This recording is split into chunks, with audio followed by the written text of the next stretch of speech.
চাওক বন্ধু কৰ্মকৰ গুফাৰ ভিতৰত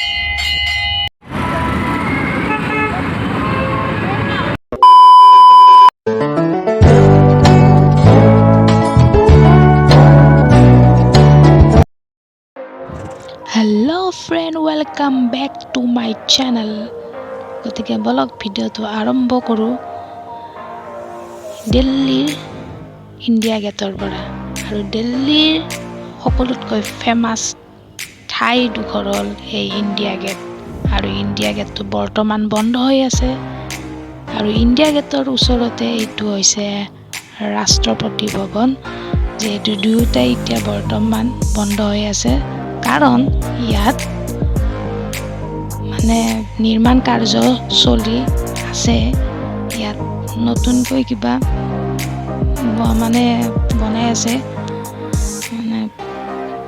আৰু নতুনকৈ ষ্টাইল দিব নেকি মুঠতে কিবা কাম কৰি আছে। সেইকাৰণে দৰ্শন কৰিব নোৱাৰি, দূৰৰ পৰাই আপোনালোকে দৰ্শন কৰিব পাৰিব, চাব পাৰিব।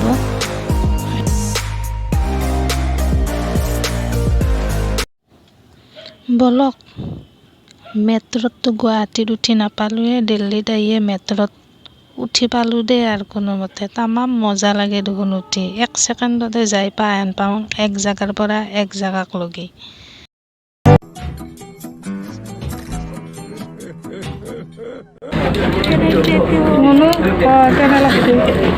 মজা এতিয়া যাই আছোঁ জন্দেৱাল। কেনেকৈ গম পাব জন্দেৱাল?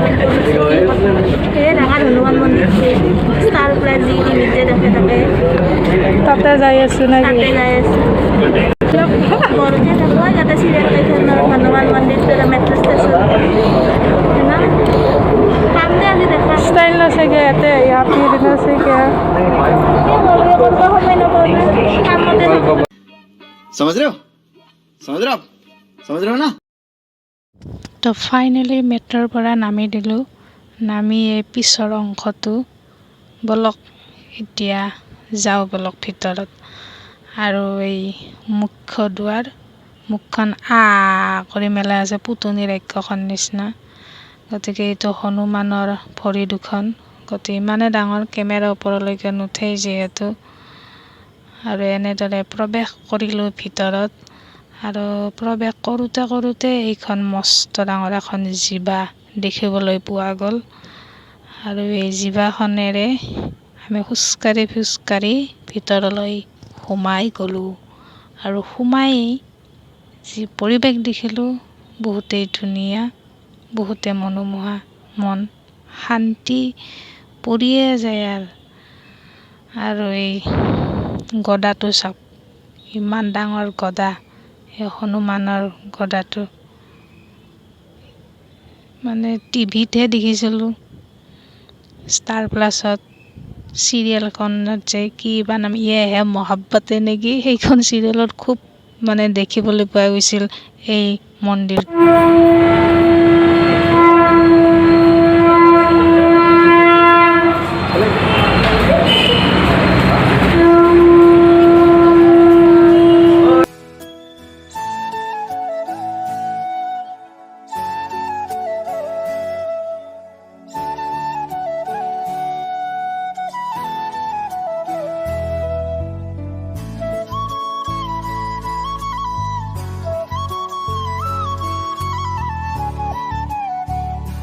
চ' ফ্ৰেণ্ড, আপোনালোকে যেতিয়া ইয়াত আহিব বিনা টেনশ্যনত আপোনালোকে ফটোগ্ৰাফী, ভিডিঅ'গ্ৰাফী চব কৰিব পাৰিব, টেনশ্যন নাই। গতিকে ধুনীয়াকৈ আপোনালোকে ফটো ভিডিঅ' চব কৰিব পাৰিব। আৰু মই এনেদৰে ভিডিঅ' ফটো বনাওঁতে এটা গুফাৰ ভিতৰত সোমাই গ'লোঁ। আৰু এই গুফাটোৰ ভিতৰতেই পূজাৰীয়ে পূজা কৰি আছিলে।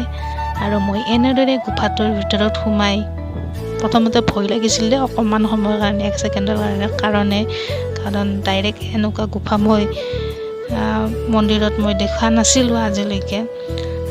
আৰু এই গুফাটোৰ ভিতৰত সোমাই পূজাৰীয়ে পূজা কৰি আছে। আৰু এনেদৰে মূৰ্তিবিলাক ভগৱানৰ ধুনীয়াকৈ সজাই থৈ দিছে। আৰু এই চাওক গুফাটোত এনেকৈ লাইটবিলাক জ্বলাই থৈ দিছে, ধুনীয়াই এক্সপিৰিয়েঞ্চ ভাল লাগিছে। আৰু এই ৰাস্তাৰ ওচৰতে ইমান ডাঙৰ মন্দিৰ, মানে আচৰিত, ইমান ডাঙৰ এটা প্ৰকাণ্ড এটা হনুমানৰ মন্দিৰ আৰু ভিতৰত গুফা টাইপো কৰি দিছে। দৰ্শকৰ কাৰণে বহুতে আকৰ্ষণীয় কৰি তুলিছে।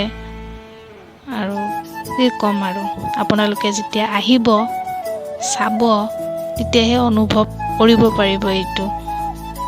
আৰু ভিডিঅ'টো যদি ভাল লাগিছে কি কৰিব, ছাপোৰ্ট কৰিব। আৰু বহুত কষ্টকৈ বনাব চেষ্টা কৰিছোঁ, আপোনালোকক দেখুৱাব চেষ্টা কৰিছোঁ। লাইক কমেণ্ট শ্বেয়াৰ ছাবস্ক্ৰাইব কৰি দিব। আৰু এনেদৰেই আমি বাহিৰলৈ ওলাই আহিলোঁ। এইটো মেইন ৰোড আৰু এইখন হৈছে ব্ৰিজ। এই ব্ৰিজখনৰ ওপৰেৰে আমি আহিছিলোঁ আৰু এইখন মুখেৰে সোমাই এইখন মুখেৰে ওলাই আহিলোঁ। তো ভিডিঅ'টো আজিলৈ ইমানেই। ধন্যবাদ।